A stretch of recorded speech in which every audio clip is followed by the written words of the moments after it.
자, 우리 이 시간 서로 인사 나누는 시간 갖겠습니다. 앞뒤 좌우 손들고 인사합니다. 사랑합니다. 축복합니다. 잘 오셨습니다. 환영합니다. 기도하겠습니다. 하나님, 이 시간 귀한 말씀 허락하시니 감사합니다. 말씀 함께 나눌 때 성령께서 각 사람의 심령 가운데 내주하시고 조명하여 주셔서 말씀의 참 뜻을 밝게 깨달아 알게 하시고 말씀 따라 살아갈 수 있는 지혜와 용기와 믿음도 더하여 주옵소서. 예수 그리스도의 이름으로 기도합니다. 아멘. 할렐루야.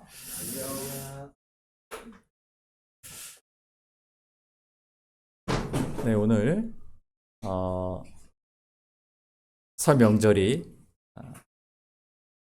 있는 주간이죠. 설 주일, 주연절 셋째 주일입니다. 오늘 예배를 마치고 또 형제, 자매, 친지들, 가족들하고 만나기 위해 또 오가시는 분들 계실 것 같은데 안전한 여정이 되시고 은혜로운 또한 여정이 되시기를 바랍니다.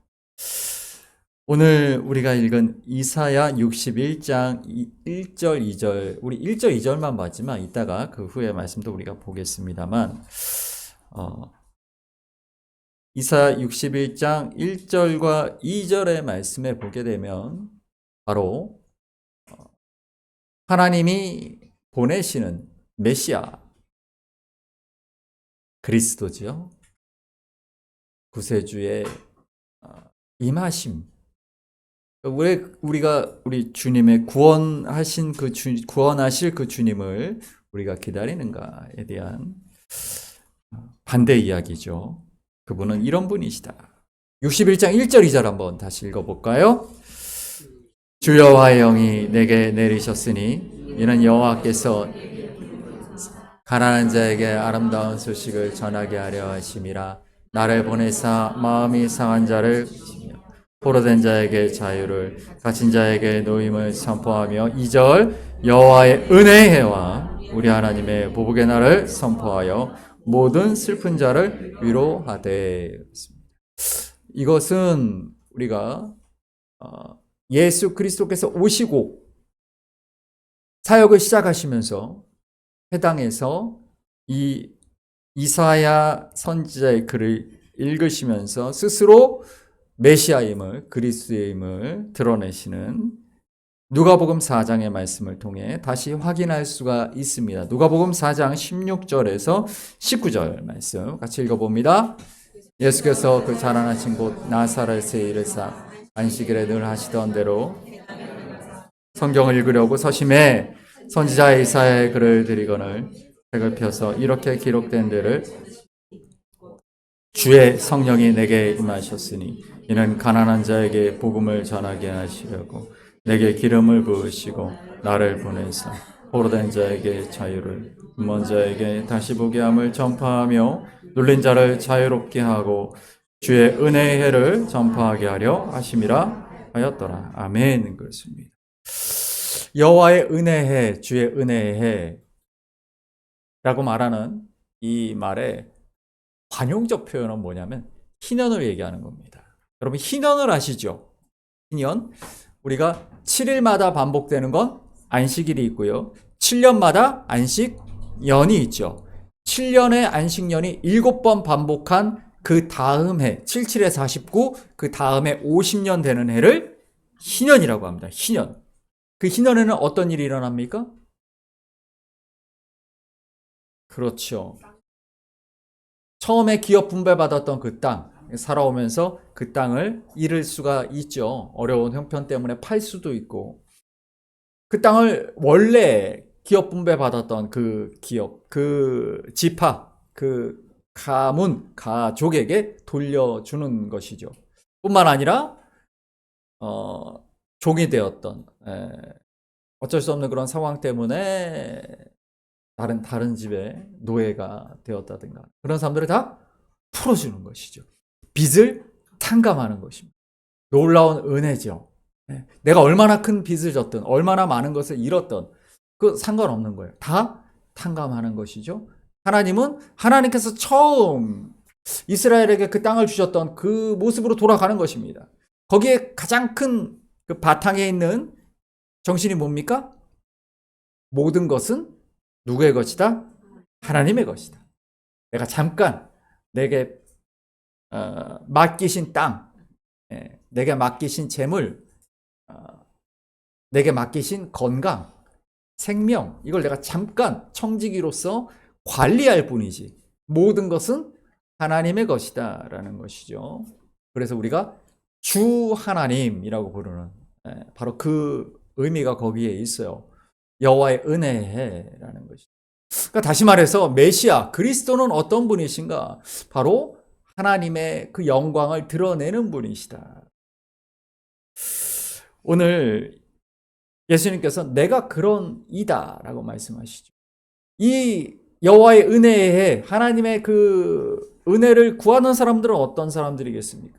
희년이 지나고 또 지나도 여전히 회복되지 못하는 사람들, 여전히 내 땅은 돌아오지 않고, 여전히 내 형편은 바뀌지 않고, 나는 여전히 눌려있고, 나는 여전히 갇혀있고, 나는 여전히 불행, 슬픔, 고통 가운데 있는 사람들, 하나님의 은혜의 해를 기다리는 사람들, 오지 않는 하나님의 은혜에 왜 오지 않습니까? 하나님의 것을 내 것이라고 주장하는 욕심 때문이죠. 그것을 죄라고 하죠. 오지 않는 그 은혜의 해를 누가 오시면 다시 선포할 것이다. 그렇죠. 메시아가 오시면. 그래서 사람들이 메시아를 기다린 거죠. 메시아가 오시면 회복시키신다. 은혜의 해가 선포될 것이다. 하나님이 다시 모든 걸 되돌려 놓으실 것이다.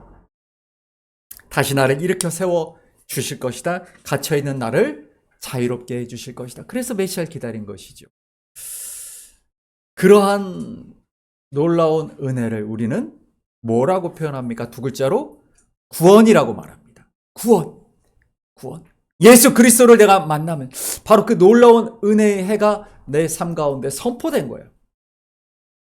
예수 그리스도를 만나 내가 구원을 받았습니다. 내가 자유롭게 되었습니다. 나를 누르고 있던, 나를 짓누르고 있던 사탄 마귀의 모든 괴계와 쇠사슬이 풀려나고 죽음의 공포와 나를 힘들게 만들었던 모든 어려운 내 삶을 흔드는 풍랑과 모든 것들이 예수 그리스도를 통하여 모든 것들이 풀려나고 자유롭게 되었도다. 내가 해방되었다라고 표현하죠. 그것을 우리는 구원이라고 말하는 것입니다. 예수를 만나는 사람들은 바로 그런 놀라운 구원의 은혜 가운데 살아간다는 것이죠.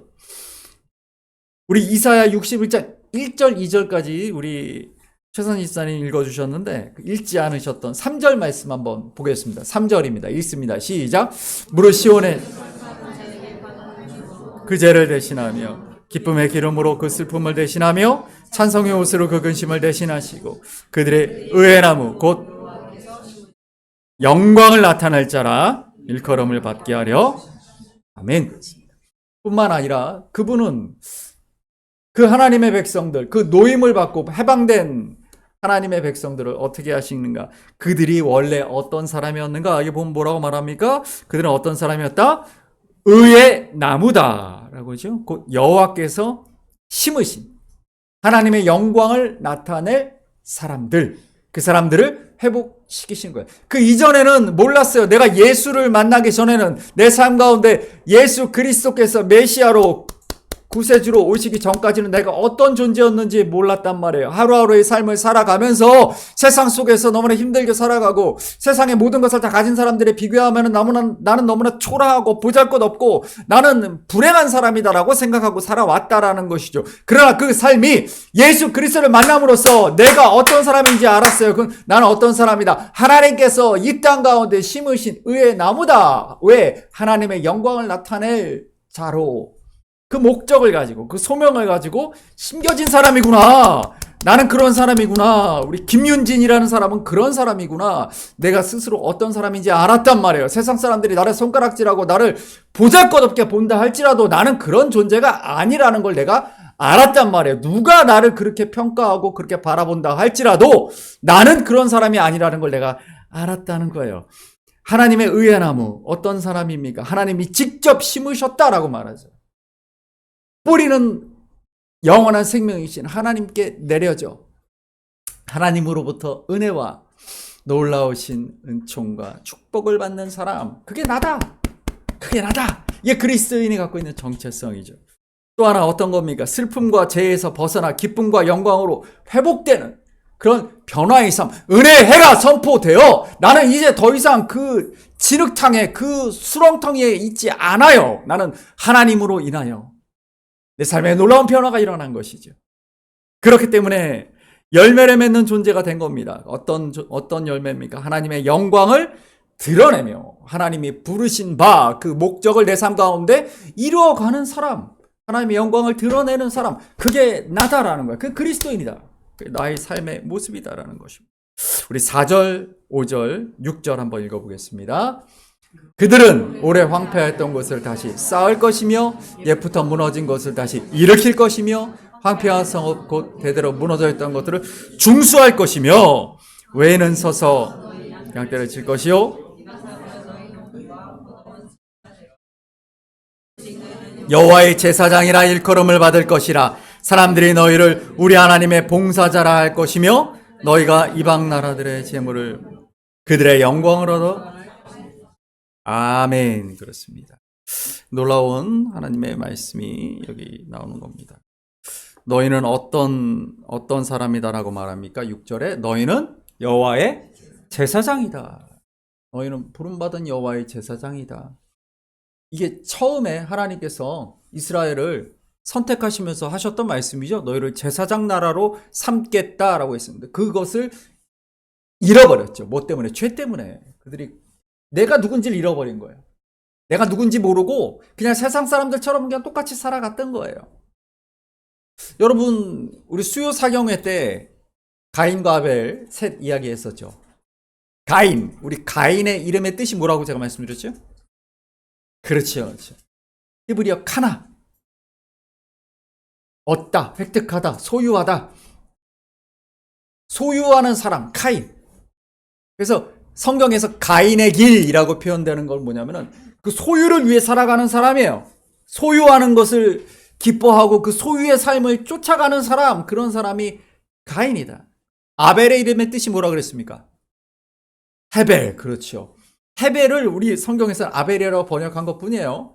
헤벨이 뭡니까? 우리 전도사 하면서 많이 봤었죠. 헤벨, 짧다. 그래서 아벨의 삶이 짧죠. 그냥 짧은 것이 헛된 것이 아니다라고 말씀드렸죠. 아벨의 삶은 짧았으나 헛된 삶이 아니고 아주 가치 있는 삶이었다. 그것이 가인과 아벨이라는 이름 속에, 카인과 헤벨이라는 이름 속에 다 드러난다라고 제가 말씀드렸어요. 삶을 살아가면서 세상 사람들은 카인의 삶을 삽니다. 내가 더 많은 것을 소유하고 싶어 하죠. 더 많은 것을 얻으려고 살아갑니다. 더 많은 것을 소유하는 것이 인생의 목적으로 살아가지요. 그게 가인의 길이에요. 성경이 말하는 가인의 길. 그것이 죄의 길, 그것이 망하는 길이라고 말하죠. 그러나 헤벨의 삶은 어떤 삶입니까? 우리 인생은 짧다. 금방 지나가 버린다. 그럼 이 금방 지나가는 이 짧은 삶 가운데 우리가 무엇을 해야 하는가? 아벨의 제사가 왜 가치가 있습니까? 그 짧은 시간의 삶 가운데 하나님 기뻐하시는 삶을 살았다는 거예요. 길게 살고 오래 살고 이거 중요하지 않다라고 말씀드렸죠. 짧은 헤벨의 삶을 살아도 하나님 기뻐하시는 삶을 살아가는 자, 그 사람을 성경은 아벨을 뭐라고 불러요? 의로운 자라고 그러죠. 소유를 쫓으면서 소유의 삶을 살아가는 가인의 삶을 살아가는 사람이 있고, 짧은 인생 가운데 하나님께 기쁨으로 살아가는 아벨, 헤벨의 삶을 살아가는 사람이 있다. 가인과 아벨의 이야기가 의미가 거기에 있다고 제가 수요일 날 말씀을 드렸습니다. 바로 오늘 61장 6절 이사야 이 말씀 통해서 여호와의 제사장, 하나님께 부름받은 사람들이죠. 그리고 하나님의 봉사자, 이걸 원어로 보시면 히브리어 원어에선 봉사자라는 이 말이 샤바트라는 말입니다. 샤바트. 이 샤바트, 영어로 이제 ministers라고 번역을 했는데, 이 샤바트라는 말의 의미가 무엇인가? 그 다음 말씀 한번 보여주시면 역대상에 이 말씀이 나옵니다. 우리 한번 읽어볼까요? 또 레위 사람을 세워 이스라엘 하나님 여호와를 찬양하게 하였으니 제사장 지파, 레위 지파, 하나님이 택하신 하나님의 영광을 위하여 하나님을 섬기는 사람들로 택하신 레위 사람들, 이 사람들이 섬기다. 우리 언어를 보시면 이 레위 사람들이 하나님을 섬긴다라는 말이 똑같이 샤바트입니다. 여기도 미니스트라고 번역을 했네요. 이거 킹제임스 성경에서 번역을 한 겁니다. 이 말의 의미가 섬긴다라는 이 말이 로마서에서 헬라어로 로마서 12장에 보면은 이렇게 표현이 됩니다. 우리 12장 1절 읽어볼게요. 그러므로 형제들아 내가 하나님의 모든 자비하심으로 너희를 권하노니 너희 몸을 하나님이 기뻐하시는 거룩한 선제물로 드리라. 이는 너희가 드릴 영적 예배니라. 이 말씀 우리가 많이 나눴었죠. 여러분 기억하실지 모르겠지만 예배를 의미하는 헬라어가 두 개가 있다. 크게 두 개가 있다. 첫 번째가 프로스퀴네오, 요한복음 4장. 하나님이 영이시는 예배하는 자가 영과 진리로 예배할지니라. 하나님 우리 예수 그리스도께서 사마리아 여인과 나눴던 말씀 가운데 예배, 프로스퀴네오 무슨 뜻이라고 그랬습니까? 하나님 앞에 엎드려 경배하는 것. 이 프로스퀴네오라는 말 그대로는 원래 종이 주인의 발에 엎드려 입 맞추는 것을 프로스퀴네오라고 합니다. 예배는 그런 것이다. 또 하나 예배라는 단어가 여기 있네요. 우리 헬라어 원어로 보시면 이 예배라는 말이 라트레이아라는 말로 번역이 됐다라는 말씀드렸습니다. 영어로 이것은 서비스라고 번역을 했죠. 서비스. 이 서비스와 미니스터 결국 같은 얘기예요. 섬긴다라는 얘기거든요. 근데 여기서 제가 그런 말씀드렸죠. 예배 미국 교회에 가면은 월십과 서비스 이렇게 분리해 놓아서 설명을 하는 경우들이 있다라고 말씀을 드렸는데 이걸 분명하게 잘 알지 못하면 그 서비스라는 개념이 어떤 개념인가 막 헷갈린단 말이에요. 근데 지금 로마서 12장 말씀을 보시면 예배 시간에 어떻게 하라는 얘기를 하고 있는 게 아니다라고 말씀을 드렸죠. 우리가 모여서 예배하지요. 우리가 주일에 예배합니다. 이것은 프로스퀴네오다라고 말씀드렸어요. 프로스퀴네오. 하나님 앞에 엎드려 경배하는 거예요. 예배는. 예배의 개념을 우리가 분명히 알아야 합니다. 그럼 나머지 우리가 일주일간의 삶을 살아가는 건 무엇이냐? 라트레이아예요. 라트레이아는 어떤 것인가? 하나님의 일을 하는 것을 말하는 것입니다. 우리가 세상에서 살아가는 모든 삶, 아까 얘기했던 샤바트, 그리고 라트레이아예요. 안식일에는 일을 하지 마라 이렇게 말씀하시잖아요. 안식일에 일을 하지 마라. 일을 하는 게 천박한 것이라서가 아니에요. 안식일에는 프로스퀴네오를 하고 안식일이 아닐 때는 라트레이아를 하는 거예요. 샤바트를 하는 거예요. 하나님을 어디에서? 세상에서 섬기며 살아가라. 그래서 하나님이 우리를 세상에 심으셨다라는 이야기를 하고 있는 것입니다. 우리가 이 말씀을 기억해야 될 것이 바로 그 이유가 거기에 있어요. 여러분, 모여서 예배하는 프로스퀴네오의 시간뿐만 아니라 우리가 6일 동안 세상에서 살아가는 그 라트레이아의 삶을 통해 하나님의 영광을 드러내는 것, 그것을 영적인 예배다라고 그래서 표현하는 거예요. 로마서 이 12장 말씀은 예배 시간에 예배 잘 드려라라고 얘기하는 게 아니고 이건 우리가 그냥 예배, 그리고 여러분들이 세상에서 살아가는 시간에 하나님의 영광을 드러내는 시간을 영적 예배라고 하는 거예요. 여러분 세상 사람들 속에서 여러분들에게 맡겨주신 그 일들을 감당할 때 찬송 부르고 말씀 읽고 하지 않지요. 하지만 그게 예배다. 영적인 예배다라고 말하고 있는 것이죠. 왜요? 그 일들을 통해 하나님의 영광을 드러내기 때문에 라는 얘기죠. 그래서 우리들의 소명의 자리에 하나님이 직접 우리를 심으셨다라고 말하고 있는 것입니다.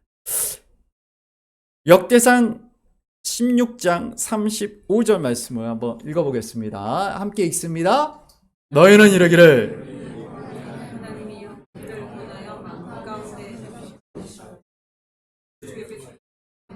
하며 주의 영광을 아멘. 그렇습니다. 우리 구원, 우리를 건져내신 목적이 있죠. 우리로 주의 거룩한 이름을 감사하며 주의 영광을 드높이게 하려고 라는 분명한 우리의 목적이 있습니다. 이거 원어로 보시게 되면 이 말씀 되게 재밌는데요. 우리가 잘 아는 셰임 코데시. 이 셰임이라는 이 단어가 이름이에요. 이름. 코데시, 거룩한 이름을 이 샤바트, 그리고 테힐라라고 하죠. 이 하나님을 찬양하는 여러 가지 단어가 있다고 제가 말씀을 드렸었죠. 우리가 할렐루야 할 때, 할렐루야라는 것은 여호와를 찬양하라 그러죠. 할렐이 있고요. 할랄이 있고, 두 번째는 야다에 대한 말씀을 우리가 함께 나눴었죠. 야다. 손을 드는 것, 찬양. 하나님을 찬양하는 것. 세 번째는 이제 테킬라라는 말이에요. 하나님을 찬양하다. 이게 이제 시편의 원래 히브리어 제목입니다. 시편은 우리는 이제 중국 성경의 번역이기 때문에, 한자 성경의 번역이기 때문에 시편이라고 하지만 히브리어 사람들은 이걸 노래들이라고 불러요. 그러니까 원래 시편의 제목입니다. 그러니까 우리의 삶의 목적은 무엇이냐? 하나님의 거룩한 이름, 쉔 코데시, 하나님의 거룩한 이름을 찬양하는 것, 드러내는 것. 어디서? 세상에서, 하나님이 심으신 그 자리에서 우리가 그렇게 살아가는 것이라는 거예요. 고린도전서 1장 26절 읽어보겠습니다. 형제들아, 너희를 부르심을 보라. 육체를 따라 지혜로운 자가 많지 아니하며 능한 자가 많지 아니하며 문벌 좋은 자가 많지 아니하도다. 그러나 하나님께서 택하사 부끄럽게 하시려고 세상의 약한 것들을 택하사 강한 것들을 부끄럽게 하려 하시며, 하나님께서 세상의 천한 것들과 멸시받은 것 없는 것들을 택하사, 아멘. 그렇습니다. 하나님이 너를 택하신 이유가 네가 잘나서, 네가 많이 가져서, 네가 다른 사람보다 뛰어나서 너를 택한 게 아니다라고 말씀하시잖아요. 내가 구원받은 이유는 분명 목적이 있기 때문에, 하나님의 이름을, 하나님의 영광을 드러내려고 너를 부른 것이다.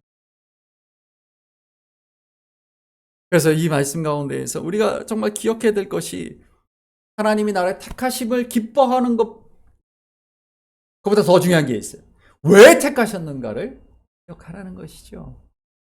아까 우리가 읽었던 말씀에 의하면 직접 의의 나무로 우리를 심으셔서 하나님의 영광을 드러내시기 위해서, 하나님이 이 보잘것없고 천하고 미련한 나 같은 자를 통하여 하나님의 영광을 드러내시기 위해서라는 것입니다. 우리 창세기 13장 18절 말씀 보시면, 그렇게 심은 나무가 어떤 나무인가 읽어볼까요? 이 아브라함이 장막으로 옮겨 헤브론에 있는 마므레 상수리 수풀에 이르러 거하며 거기서 여호와를 위하여, 아멘. 이 상수리 나무가 나오는데, 이 원어를 잠깐 보시면, 이 상수리 나무라는 그 이름 자체가 엘론이라고 합니다. 엘론. 이 엘론의 이 엘은 뭐겠어요? 하나님이죠. 예. 그러니까 엘론 나무 혹은 엘라 나무, 이렇게 두 가지로 같은 나무로 봅니다. 근데 역시나 그 중국 성경을 우리가 보기 때문에 중국 성경의 영향으로 이거를 상수리 나무로 번역을 했지만, 참나무, 상수리 나무 이렇게 번역을 했지만, 원래 이 나무는 테레빈 나무라 그래서 온나무과입니다. 온나무과. 예, 근데 이런 나무가, 그러니까 보통 이 성경에 나오는 식물 같은 경우가, 동물도 그런 경우가 있지만, 식물 같은 경우가 대부분 중국에 있는 식물들의 이름을 다 바꿔놔요. 왜냐면은, 이스라엘에 있는 식물이 중국에 그대로 있지는 않으니까. 예, 그래서 비슷한 거를 갖다 놓게 되면은, 그걸 우리 성경에서는 또 그 중국 성경을 그대로 번역을 했기 때문에 상수리 나무라고 번역을 했지만, 상수리 나무가 아닙니다. 이 나무입니다. 사진을 보여주시면, 네, 굉장히 크지요? 30m 이상 자랍니다.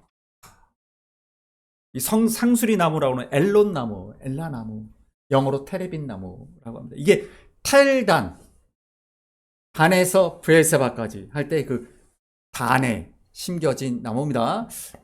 여러 번 말씀드렸지만, 단에서 브엘세바까지 강우량이 여기는 많고 점점 없어져가 그 브엘세바에는 비가 거의 잘 내리지 않는다라는 말씀을 드린 적이 있었죠. 그래서 비가 많은 지역, 텔단은 울창한 삼림, 큰 나무들이 있습니다. 성경에 상수리 나무 혹은 밤나무라고 번역이 되었지만 정확하게 말하면 엘론나무, 엘라나무, 하나님의 나무, 하나님의 이름을 가진 나무예요. 이런 나무, 하나님께서 심으신 나무라고 한다면 저런 나무예요. 그래서 거대한 작은 나무를 작은 씨가 심겨지지만, 작은 새싹이지만 물된 동산과 같은, 시냇가에 심겨진 나무와 같은 그런 나무는 그렇게 크게 자라나는 것이죠. 그게 하나님의 은혜 가운데 있는 나무, 저렇게 자라난다라는 걸 보여주는 것입니다. 그 다음 사진은, 이게 그 텔단, 상수리나무, 이게 접니다. 텔단인데, 이 나무들이 얼마나 크고 울창한지 숲에 들어가 있으면 어둡습니다. 추워요. 막 껴입고 있는 그런 인죠. 이 엘론나무, 이 엘라나무의 그 얽힌 이야기가 성경에 굉장히 많습니다.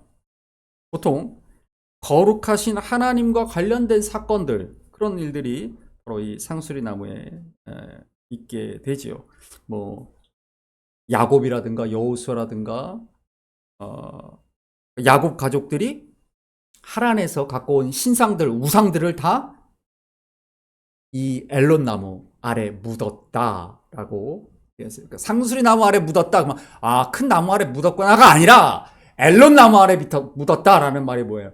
하나님 앞에서 모든 것들을, 모든 우상을, 모든 신상을 다 패했다라는 그런 고백이거든요. 그러니까 이 나무의 이름을 우리가 정확히 아는 것이 너무 중요하다라는 것이죠. 그래서 다음 사진 보여주시면 비교되는 것이 있어요. 뭐로 비교되는가? 바로 여기가 텔단입니다. 이건 바니아스 폭포고, 이 거대한 이 엘론 나무와 엘라 나무와, 여기는 브엘세바입니다. 브엘세바에 무슨 나무라 그랬습니까? 로뎀나무. 한국 교인들이 너무 좋아하는 로뎀나무. 엘리야가 이세벨을 피해 도망가다가 로뎀나무 그늘에 앉아 쉼을 얻었다. 아닙니다. 제가 그 말씀 틀렸다라고 여러 번 말씀을 드렸죠. 이 로뎀나무라는 말은 히브리어 라탐에서 나왔다. 라탐이 뭐냐면 빗자루입니다. 빗자루. 이게 제가 말씀을 드린 적이 있었죠. 이게 블룸트리라 그래서 쌀이나무, 빗자루 나무입니다. 우리 쌀이비, 눈 쓸 때 쓰는 그 쌀이비, 요거 이렇게 모아가지고 쌀이비로 쓰는 것이죠. 그러니까 빗자루를 만드는 나무예요. 쓸모가 빗자루밖에 없어요. 그러니까 정말 쓸데가 없는. 왜 이래요? 비가 내리지 않기 때문에 저런 나무밖에 없어요. 그나마 수맥이 있는 곳에서는 많이 자라면 2m까지는 자랍니다. 그러나 잎이 없잖아요. 그래 어때요? 그늘이 없어요. 엘리야가 로뎀나무 그늘에 앉아 쉬었다라는 그 표현은, 로뎀나무 아래 있다라는 그 표현 자체가 이 성경에서 이스라엘 사람들에게는 이 표현이 어떤 표현이냐면 저주받았다라는 표현이에요. 저주받았다.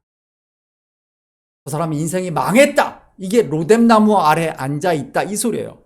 그래서 엘리야가 차라리 나를 죽여주십시오, 이렇게 정말 그렇게 할 수밖에 없는 그런 의미란 말이죠. 비참한 인생의 상태를 말하는 게 로뎀나무예요. 그럼에도 불구하고 여러분 돌아다니시다 보면 로뎀나무 치과가 왜 이렇게 많은지 모르겠어요. 로뎀나무 치과, 로뎀나무 내과, 로뎀나무 안경, 로뎀나무 어린이집, 로뎀나무 요양원, 뭐 굉장히 많습니다. 다 틀린 거예요. 이건 로뎀나무는 죽음과 관련되어 있고 저주와 관련된 거예요. 반대 의미가 바로 엘라나무예요. 그러니까 성경에서 제가 여러 번 말씀드리잖아요. 하늘이 뭐다라고 말씀드렸습니다. 마임, 물을 하늘의 물과 이 궁창 위의 물과 궁창 아래 물로 나눴다. 마임을 나누었다. 샤마임, 마임과 샤마임으로 나눴다. 샤마임이 뭐다? 하늘. 히브리어로 하늘이 샤마임이에요. 마임인데 위의 물이라는 뜻이에요. 그래서 위에서 물이 내려오는 거예요. 위에서 은혜가 내려오는 거예요. 축복이 내려오는 거예요. 우리가 하늘에 계신이라고 말할 때 그 하늘은 성층권, 대기권이 아니다. 하나님이 은혜를 내려주시는 곳이 하늘인 거예요. 우리는 그 내려주시는 은혜로 살아가는 사람들이에요. 은혜를 받는 삶은 어떤 삶인가? 이렇게 엘라나무처럼 그 은혜의 뿌리를 대고 하나님의 영광을 드러내는 나무로 살아가는 것이고, 그 은혜가 없는 곳을 살아가다 보면은 저렇게 가시가 돋고 그늘이 없고 척박한 땅에 살아가는 로뎀나무가 된단 말이죠. 우리 그 성경에 그걸 뭐라고 되어 있는지 한번 볼까요? 이사야 14장 23절에 그 얘기가 나옵니다. 읽어봅니다. 내가 또 그것이 멸망의 빗자루로 청소하리라. 아멘. 그래서 로뎀나무가 뭐로 쓰이냐면 멸망의 빗자루예요. 멸망의 빗자루. 저주받은 존재, 뭐 이런 뜻이에요. 시궁창, 뭐 이런 뜻입니다. 로뎀나무. 그리고 또 한 구절 볼까요? 시편 120편 말씀입니다. 읽습니다. 너 속이는 혀여 무엇을 내게 주며 무엇을 내게 더하였고 장사의 날카로운 화살과 로뎀나무 숯불이로다. 아멘.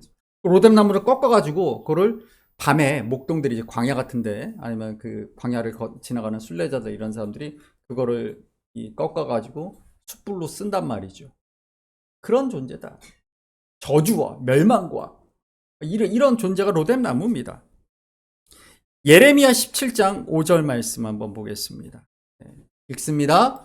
여호와께서 이와 같이 말씀하십니다. 무릇 사람을 믿으며 육신으로 그의 힘을 삼고 마음이 여호와에게서 떠난 받을 것이라. 그는 사막의 떨기나무 같아서 좋은 일이 오는 것을 보지 못하고 광야 간조한 곳 건건한 땅 사람이 살지 않는 땅에 살리라.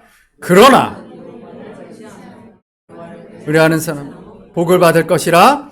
그는 물가에 강변에 뻗치고 더위가 올지라도 두려워하지 아니하며 결실이 그치지 아니함 같으리라. 아멘. 그렇습니다. 로뎀나무와 엘라나무를 비교한 말씀이에요. 이 말씀이 우리의 삶이 어떤 삶이냐? 하나님의 은혜의 단비와 하나님의 그 축복의 샘에서 뿌리를 내리고 우리가 그렇게 살아가는, 열매를 맺으며 살아가는 엘라나무와 같이 살 것인가? 아니면 하나님의 은혜 없이 살아가는 로뎀나무와 같이, 뭐라고 말합니까? 어떤 존재라고 말합니까? 5절에 보면 무릇 사람을 믿으며 육신으로 그의 힘을 삼고 마음이 여호와에게서 떠난 그 사람, 로뎀나무, 저주를 받으리라. 그런 사람이 있고, 우리 또 8절에 있는 것처럼, 8절 다시 한번 읽어볼까요? 그는 물가에 심어진 나무가 강변에 뻗치고 더위가 올지라도 두려워하지 아니하며 그 입이 청청하며 가무는 애에도 걱정이 없고 결실이 그치지 아니함 같으리라. 아멘. 아까 그 제 사진, 그 마지막 사진을 보시면 잠깐 다시 한번 보여주실래요? 네. 제가 서 있는 것은 크기를 비교하려고 서 있는 겁니다. 그러니까 제 사진은 별로 중요하지 않아요. 여러분들 기준을 잡으시라고 제가 보여드리는 거예요. 이 물가에, 이게 다 물입니다. 물가에 심겨진 이 나무, 엘라나무, 하나님의 나무, 하나님이 직접 심으신 의의 나무, 성도의 삶은 이렇다는 거예요. 하나님 없는 사람, 이렇다는 거예요. 이 광야에 심어진 로뎀나무와 같은 이런 존재. 하나님의 영광을 드러내는 삶과 하나님 없는 삶. 사람을 믿으며 그 육신으로 힘을 삼는 사람. 하나님 없이 살아가는 우상을 쫓으며 무속을 따르고 운을 믿고 사람의 힘을 의지하고 살아가는 그런 세상의 사람들. 그런 사람들과 하나님의 사람들은 다르다라는 것을 보여주어야 합니다. 그게 뭐예요? 그게 하나님께 영광을 돌리는 삶이죠. 그게 하나님께 영광을 돌리는 삶이라는 것입니다.